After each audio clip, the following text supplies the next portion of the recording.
Western culture is changing radically and rapidly.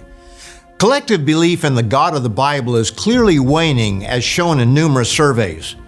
Don Feder, in a March 29, 2022 Washington Times opinion piece, wrote, "The study by the prestigious American Enterprise Institute, titled Generation Z and the Future of Faith in America, which was released on March the 24th, shows a steady erosion of religious affiliation and the corresponding rise of atheism and agnosticism.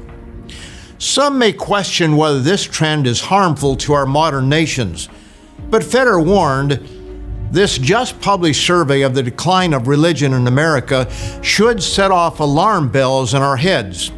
The growth of secularism is one more cause for anxiety about the future of our republic. What happens when nations forget God? There have always been what we call natural disasters, but it seems that in the last few years we have experienced more than normal. The western United States has been in what is called exceptional drought for several years. The town of Lytton, British Columbia in Canada saw an unbelievably high temperature of 49.6 degrees Celsius. That's 121.3 degrees Fahrenheit in June of 2021. And that's in Canada. And Australia has suffered through alternating droughts and floods for several years. Is this all a matter of coincidence, or is there more to it? Is God perhaps trying to get our attention? Acts of God, Why Natural Disasters brings clarity to this question, and it can be yours free of charge. The decline of Christianity in the United States, Britain, Canada, Australia, Europe, and elsewhere should, as Feder warned, set off alarm bells, and I'll show you why. So stay with me.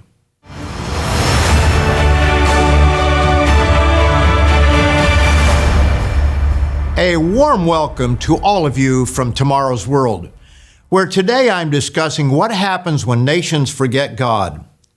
That our Western nations have become less religious and more secular is without doubt.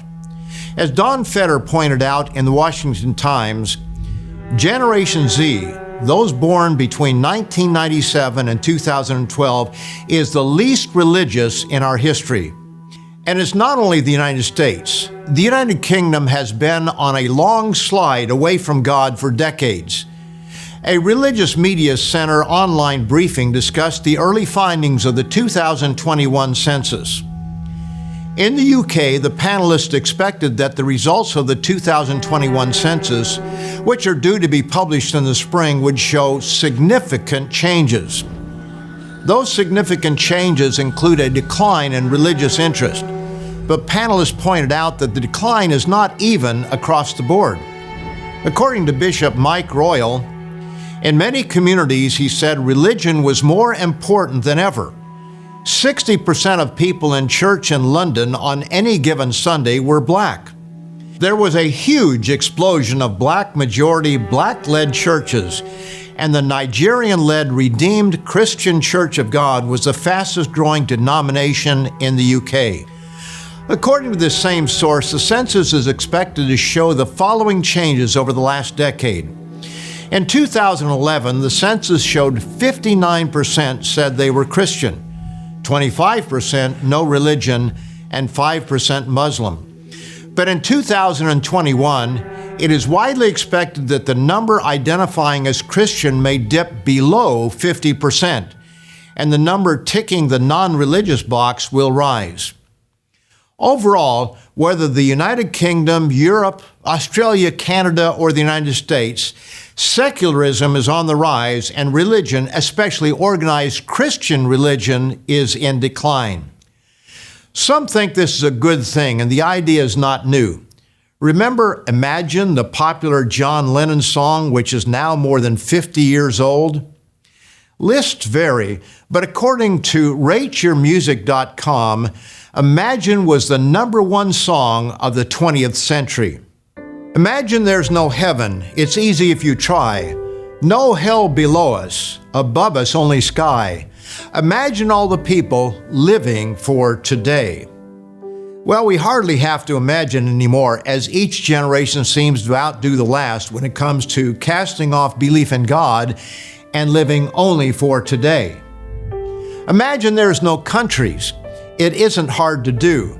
Nothing to kill or die for, and no religion too. Imagine all the people living life in peace. Again, it's not hard to imagine, because this is becoming more than normal, except for the part about living life in peace. There's more sentimental foolishness in John Lennon and Yoko Ono's Imagine, but I think we get the point. While dreamers imagine no religion, the ultimate target of many is the God of the Bible. No God, no afterlife, no hope beyond the grave. Just live for today, and somehow that will bring peace and happiness to all. And don't you just love that line in the song about imagine no possessions? Coming from one whose net worth, according to CelebrityNetWorth.com, was estimated to be $200 million at the time of his death in 1980. And apparently, Yoko Ono, whose net worth exceeds $700 million, co-wrote Imagine. Neither were hardly without possessions. While others dream about a world without God, thinking individuals might well ask, is our world getting better or worse as we cast aside our Creator? The answer is all around us. Crime is skyrocketing in major cities. Freedoms are being infringed upon. There's a major war in continental Europe, one that some fear could once again engulf the continent and the world. China and the West are increasingly at odds. Iran is working on a nuclear weapon. Governments are failing. Economies are in shambles. Inflation, broken supply chains, empty store shelves. And electrical blackouts are becoming a way of life in some parts of the world. Do you, my friends, feel safer and more prosperous today than you did 5 years ago? We'll look at the answer to that question in a moment. But first, I want to tell you about a resource that can be yours free for the asking. Acts of God, Why Natural Disasters. Much of the western United States has suffered multiple years of exceptional drought. Europe saw record high temperatures this past summer, and parts of America and Australia have suffered record-breaking floods. Is this the result of man-made climate change, or is there something else at work? Malachi, the last book in the Old Testament of the Bible, is an interesting study in self-deception. When confronted about their behaviors, the people responded cynically. For example, he charged them with despising his name. And their response, in what way have we despised your name? God's answer is direct. They were not showing him proper honor and respect, kind of like today where people go to church services just as they are. Even in dress, they show less respect for God than they do in the presence of human dignitaries and celebrities. Just as in Malachi's day, people today worship God half-heartedly. God also indicted them for covering his altar with tears and sorrow. But they responded, for what reason? God's answer, because the Lord has been witness between you and the wife of your youth, with whom you have dealt treacherously. For the Lord God of Israel says that he hates divorce. God commanded them to return to him, but they responded, in what way shall we return? His answer came with a simple question and an explanation. Will a man rob God? Yet you have robbed me. But you say, in what way have we robbed you? And God's answer, in tithes and offerings. You are cursed with a curse, for you have robbed me, even this whole nation. Tragically, our Western so-called Christian nations are no different. Rather than man up for forgetting our Creator, we reject his very existence. Even those who profess to know him have ready excuses why they don't need to obey him. As it was in Jesus' day, so it is today. But why do you call me Lord, Lord, and do not do the things which I say? That's from Luke, the 6th chapter, and verse 46. Let's forget the excuses and take a hard look at our Western nations. We can start with the indictment God gave through Malachi: treachery against one's married partner. The state of marriage today is disgraceful. Whether it's the United States, Canada, the United Kingdom, or other British descended nations, the overall picture of marriage is one of betrayal.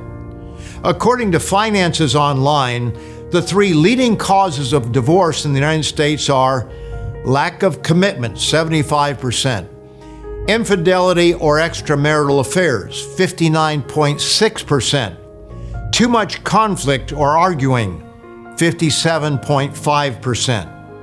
The following behaviors also play into the demise of marriages. Almost 50% of couples with one alcoholic partner end up divorcing.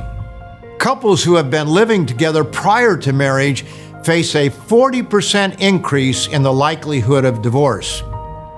And 56% of couples cited addiction to pornography as a contributor to divorce. What is the common denominator in all these causes for failure? The violation of God's laws. And what's the effect? Pain, heartache, and confused and hurting children. The American and British descended peoples have come to prominence in the last 2 centuries. There's far more to this story than most realize. But here's the point. Consider where we were 150 years ago and where we are today. Our nations have come to enjoy unparalleled prosperity. We once were nations that professed belief in God, the God of the Bible. Not that we were ever truly righteous nations, but we at least had a consciousness of God. Whatever our relationship was before with Him, it has fallen dramatically. In this light, is not the warning God gave ancient Israel appropriate for the American and British descended peoples? When you have eaten and are full, beware that you do not forget the Lord your God by not keeping His commandments, His judgments, and His statutes which I command you today. Lest when you have eaten and are full, and have built beautiful houses and dwell in them, and when your herds and your flocks multiply, and your silver and your gold are multiplied, and all that you have is multiplied, when your heart is lifted up, and you forget the Lord your God who brought you out of the land of Egypt from the house of bondage. America, Britain, Canada, Australia, and New Zealand were once considered Christian nations. Not that they ever truly followed the God of the Bible, but there was at least a token effort on the part of most, and there were, and still are, many very sincere people, even if deceived, who strive to live in harmony with God. But our world has changed dramatically in the last several years. What a sad state of affairs when a nominee to the United States Supreme Court could not answer a simple question during her confirmation hearing. Here's the short exchange between Senator Blackburn and Judge Ketanji Brown Jackson. Can you provide a definition for the word woman? Can I provide a definition? No. Yeah. I can't. You can't? Not in this context. So I'm not a biologist. The meaning of the word woman is so unclear and controversial that you can't give me a definition? That, dear friends, is how far we have strayed from reality. Why? Many fail to realize that it is biblical values that are under attack. And I must agree with outspoken Piers Morgan, who called Judge Jackson's response ridiculous. How can you have women's rights when you cannot determine what is a woman?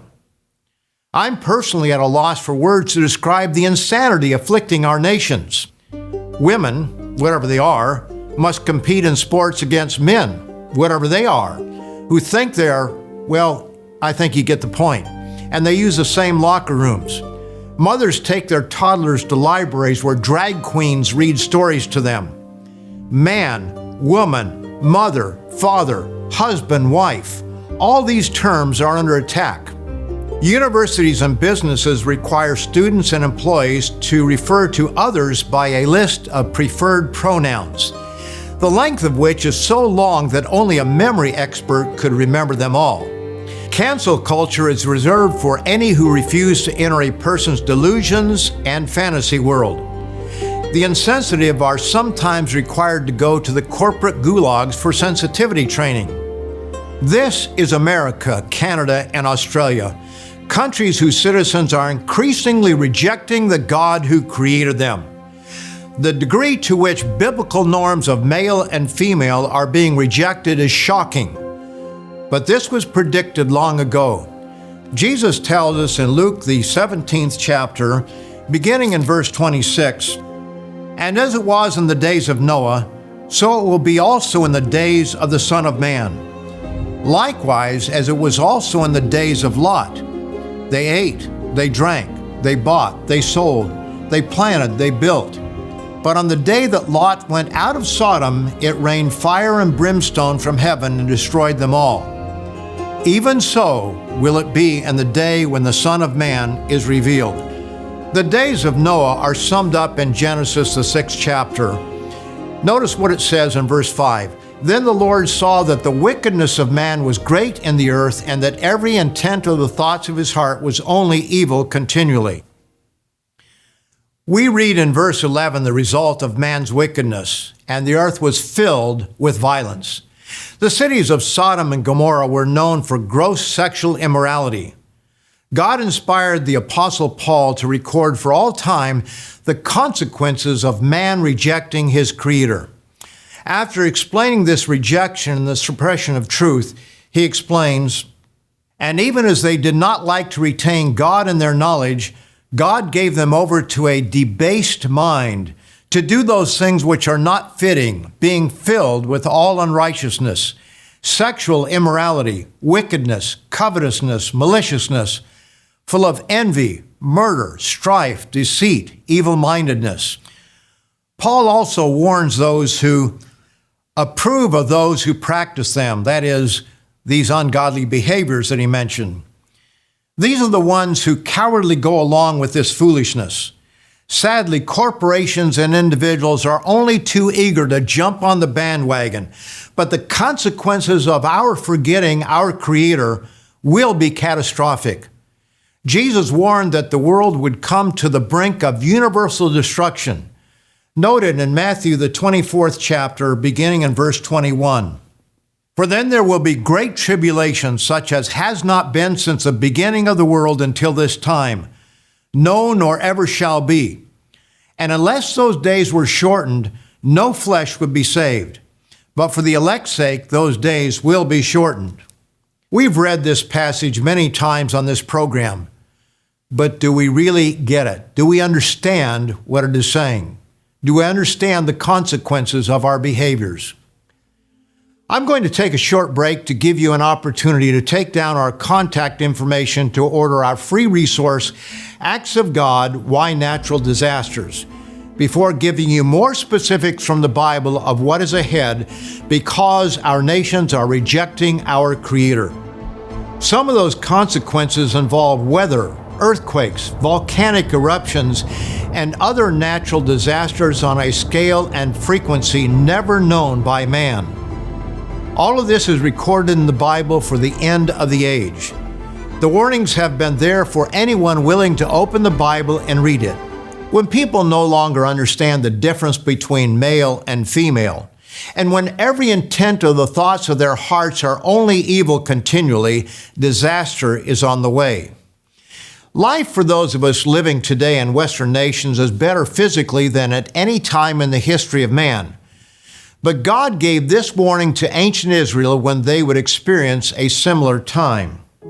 "Beware that you do not forget the Lord your God by not keeping his commandments, lest when you have eaten and are full, and have built beautiful houses, and dwell in them, and when your herds and your flocks multiply, and your silver and your gold are multiplied, and all that you have is multiplied, when your heart is lifted up, and you forget the Lord your God, who brought you out of the land of Egypt from the house of bondage." He goes on to warn against thinking we have all these blessings because of our own doing. "When you say in your heart, my power and the might of my hand have gained me this wealth, and you shall remember the Lord your God, for it is he who gives you power to get wealth, that he may establish his covenant, which he swore to your fathers as it is this day. Then it shall be, if you by any means forget the Lord your God, and follow other gods, and serve them and worship them, I testify against you this day that you shall surely perish. God promises people good weather, power against their enemies, the fruitful womb, and so much more if they would obey Him. But notice the flip side to this in Leviticus 26, beginning in verse 19. I will break the pride of your power. I will make your heavens like iron and your earth like bronze. And your strength shall be spent in vain, for your land shall not yield its produce, nor shall the trees of the land yield their fruit. Yes, among other consequences, natural disasters such as severe, exceptional drought would be the result. And as the prophet Amos explained in how God dealt with his people at an earlier time, rainfall would not be equal, just as we see some areas today suffering massive flooding, while other areas have no rain. I also withheld rain from you when there were still 3 months to the harvest. I made it rain on one city, I withheld rain from another city. One part was rained upon, and where it did not rain, the part withered. God gives us a choice, and we will live by the consequences of our choices. Sadly, only after we suffer the results of our bad choices will we turn to God. This is spelled out in Deuteronomy, the 4th chapter, but notice that it is not for ancient Israel alone, but for the nations God has blessed in the latter days, at the end of the age. Begin with verse 26. I call heaven and earth to witness against you this day, that you will soon utterly perish from the land which you cross over the Jordan to possess. You will not prolong your days in it, but will be utterly destroyed. But from there you will seek the Lord your God, and you will find Him if you seek Him with all your heart and with all your soul. When you are in distress and all these things come upon you in the latter days, when you turn to the Lord your God and obey His voice, He will not utterly forsake you nor destroy you. If you found this video helpful and want to learn more, be sure to get your free copy of our study guide, Acts of God, Why Natural Disasters. Just click the link in the description to order. It's that easy. And remember to like and subscribe to our channel so you can watch more videos on different Bible topics. We here at Tomorrow's World want to help you understand this world through the pages of the Bible. Thanks for watching. See you next time.